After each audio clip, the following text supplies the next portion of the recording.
Greetings students. Today we'll be delving deep into the definition and the introduction of the subject Jurisprudence 1 itself. So kicking off with the subject itself, let us understand what is the basic meaning of the term jurisprudence. Jurisprudentia or jurisprudence is a Latin word which comes from the or originates from the word jurisprudentia, which is knowledge of law or skill in law. Most of the law has been taken from the common law system, and Bentham is known as the father of jurisprudence. And another philosopher who has been the pupil of Bentham and who has always been inspired from the works of Bentham itself was Austin, who took his work further. Jurisprudence is a vast subject. It's a canonized subject, what we might say. That is, it has a huge spectrum.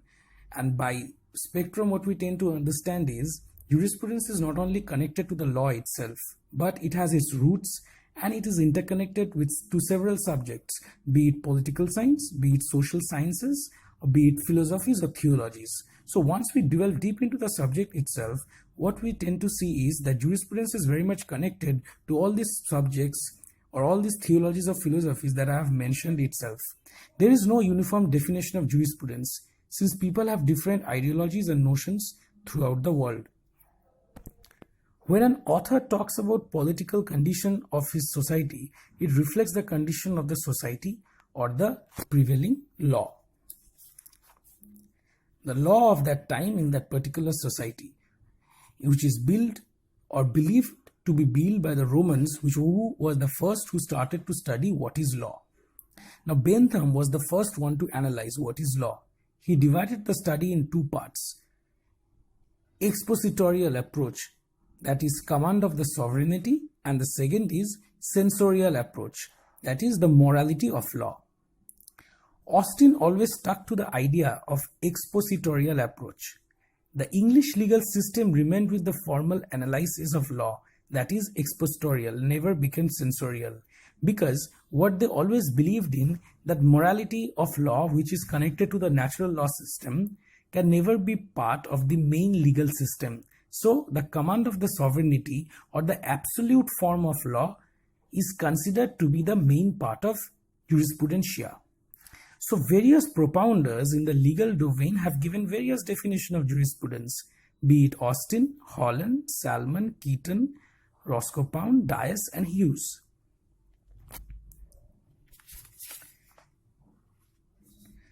Now J. Stone defines jurisprudence that it is a lawyer's extraversion. He further said that it is a lawyer's examination of the percept and the ideas and techniques of law in the light derived from the present knowledge and disciples other than the law itself.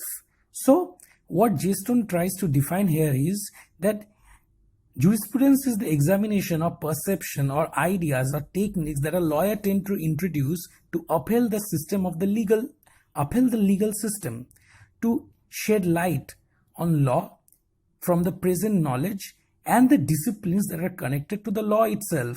So jurisprudence is not only connected to the education connected to the law itself, but also the pragmatic or the practical approach towards law, the perceptions that we tend to have and the knowledge that we gain and tend to exercise in the real world, which is very much connected to the legal world or the legal domain where we all tend to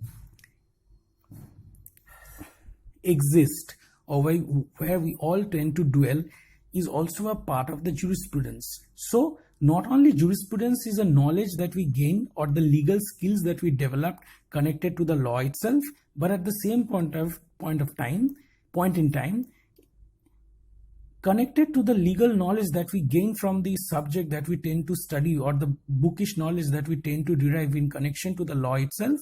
And when we go in the real world and tend to exert or implement those knowledge that we have gained over the time in the real life situation connected to the legal world, even jurisprudence is very much connected to it. So what we can derive out of this explanation of J. Stone's definition is that the knowledge that we have derived studying the law itself, and when the derived knowledge is executed or implemented in the real life in the legal fields where we tend to dwell, everything falls under the purview of jurisprudence or the jurisprudentia. So there can be no goodness or badness in law, and law is made for the state, so there could be nothing good or bad about it. Jurisprudence is nothing but the science of law. So here what we tend to see, that there is a rational or a reasoning approach towards the law itself. You cannot define or understand the perception of law by defining on the number line, that is whether it is negative or positive. There is nothing called positive law or negative law, but the whole law is derived or understood on the basis of rationality, on the basis of reasoning. So jurisprudence is also known as the science of law, where reasoning and rationality tend to be upheld, but it is not judged by any form of goodness or badness. And that is the only reason why expositorial approach of Bentham is executed and censorial approach is not taken into account, because morality doesn't play an important role here, but a scientific approach or a rational approach is the main form of perception that which is taken into account and where jurisprudence tend to be upheld. So students, this is the basic definition, or the basic perception that is to be understood in the domains of jurisprudence. Thank you.